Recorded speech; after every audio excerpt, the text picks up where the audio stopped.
Hi students, today we are going to discuss elements of cost.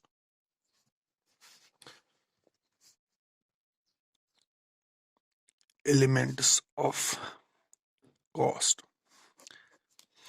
Before discussing elements of cost, let me explain cost. What do you mean by cost? Cost is actually amount of resource which you will give up in exchange of either receiving goods or services. For receiving services or goods, you will give something in exchange for that. But these resources which you will give in exchange of goods and services, they are actually they are expressed in monetary terms. So actually, then cost is that which is given or is sacrificed to obtain something. Sometimes we get confused with cost and value. Value is different, cost is different. Cost is measured in terms of money, whereas value is measured in terms of utility or in terms of what we call as usefulness of an product. Correct? This is in monetary terms. This is in terms of utility, value. Correct. Okay. Let me discuss now elements of cost. In elements of cost, we have broadly three classifications.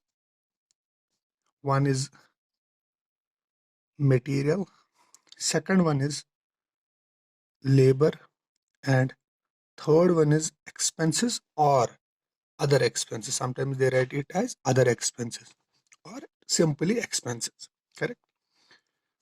Material, labor, and expenses.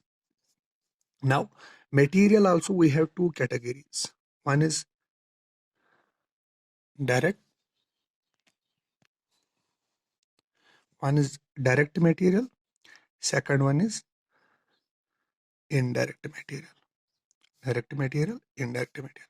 Similarly, for labor also we have direct portion and indirect labor. Correct? And expenses also we have direct expenses and indirect expenses. So now in elements of cost, first we have three categories: material, labor, and expenses. Now for every category, material, labor, and expenses, we have direct component and indirect component. For labor also we have direct and indirect. Now for expenses also we have direct and indirect component. Now let me discuss first the direct component of material. You know that when any material used for manufacturing a product, if we can associate it with particular product, if we can attach it with a particular product, if we will be able to say that clearly say that this cost is for product A, for example, then that is direct cost. For example,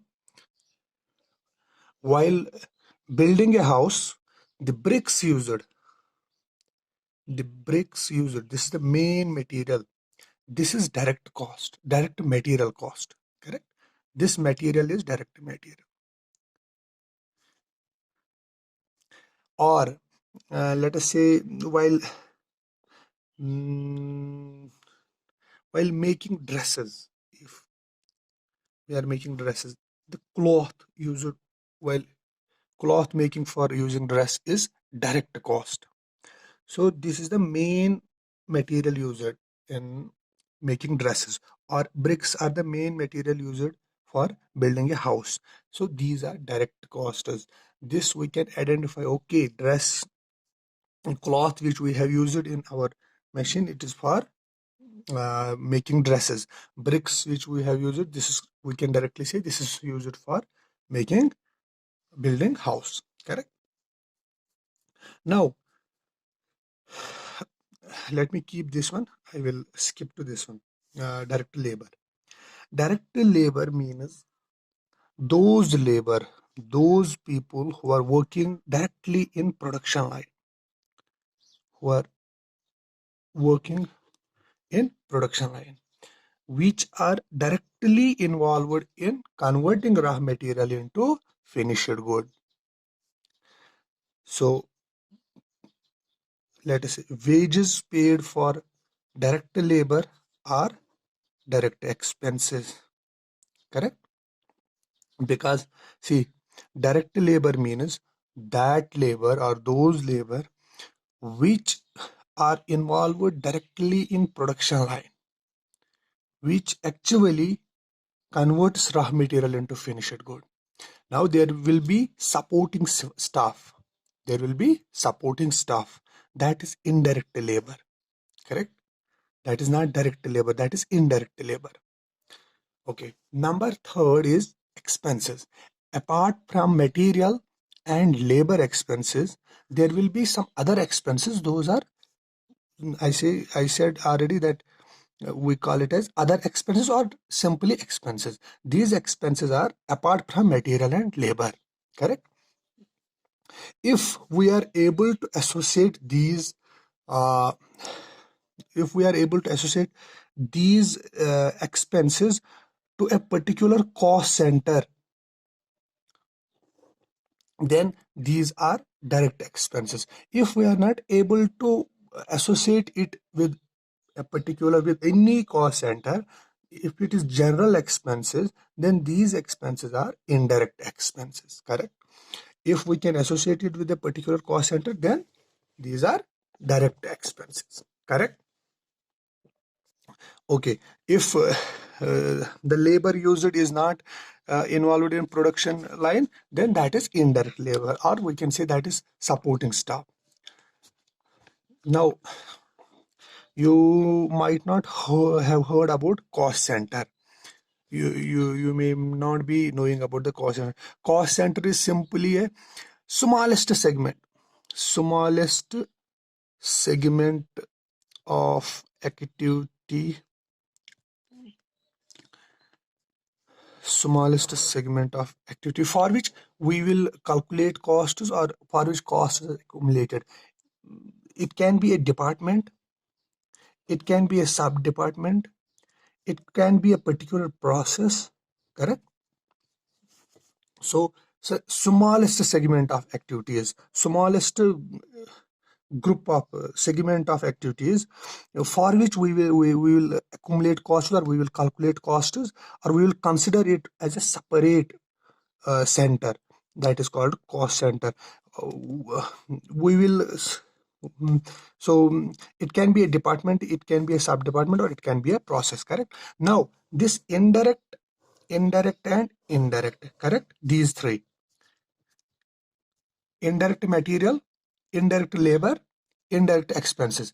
These three are together called as overheads. These are called overheads, means indirect material, indirect labor, indirect expenses. Clear? Now overheads are also of different types. Number one is, it can be manufacturing overheads. Number two, it can be administration or office overheads, correct? Number three, selling overheads. Number four, distribution overheads. Clear? Four types of overheads we have. So overheads means indirect material, indirect labor, and indirect expense. All three together are called overheads. Now overheads have four types. It can be of four types: either manufacturing overheads, administration overheads, administration or office overheads. Sometimes you will see selling and distribution overheads together. So selling overheads we have and distribution overheads we have. Selling overheads means these are indirect expenses because all are indirect only. These are indirect expenses of operating the manufacturing division. Indirect expenses of operating the manufacturing division, correct? While operating the manufacturing unit, while operating the manufacturing division, all indirect expenses incurred there are manufacturing overheads. For example, while operating a manufacturing division, we will be having machinery. So there will be depreciation on machinery. That depreciation on machinery is an indirect this one expenses, and those indirect one, that is indirect expense. Second, that is within factory, within manufacturing, that is called manufacturing overhead. First, that is indirect, correct? Then only we will categorize it in overheads. Second, that is within factory, within manufacturing, then only we will call it as manufacturing overhead, correct?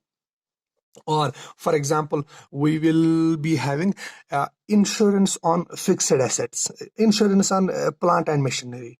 So that insurance on plant and machinery is also a indirect expenses, but plant and machinery is in manufacturing unit, so this will be manufacturing overhead. Number second is office and administration overheads. This is also indirect expenditure, but this expenditure we are incurring for formulating policies or directing the organization, or we will be having controlling. So for administrative purposes, policies forming, directing the organization or controlling purpose. So expenses incurred for these or expenses incurred in office which are indirect are called administration and office overheads. First, they should be indirect. Number second, they should be incurred within this part, administration or office, like policies, direction, directing the organization, controlling. These are related to administration. So these are administration expenses. Plus, all these expenses should be indirect. Then only we will call it as overheads. For example, we have here in this one office rent, correct? Wages of clerks, or we can say light, heat, salary. These office salary, light, heat, office salary. Anything related to office or administration and which is indirect is called administration. And now selling, this expenses, this is also indirect expenses. It is a cost of it is a cost of for stimulating demand. Here you will incur cost for stimulating demand, for increasing demand, to increase the demand. So in order to increase demand, you will be having some expenses, indirect expenses.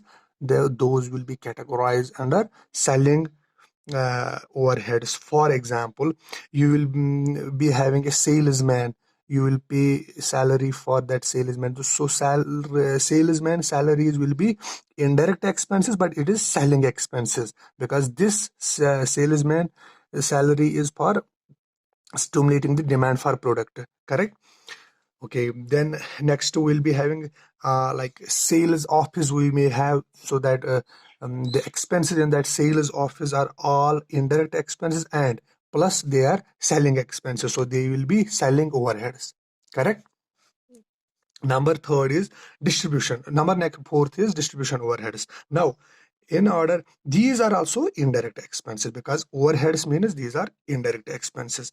So these these expenses are incurred in the process which begins with the packed product. Here you have a product, now you are supposed to dispatch it to other end, to customer. So this is now distribution.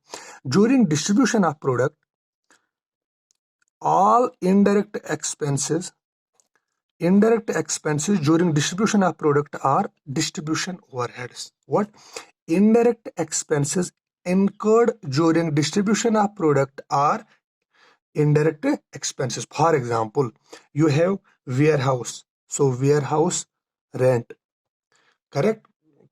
You have warehouse, so warehouse you will be having staff, warehouse staff salaries, or in warehouse you will be having product, so insurance will be there, that will come under distribution overheads. Clear? Okay, if you have any doubt regarding this, please message me so that I can clear the doubts on this topic.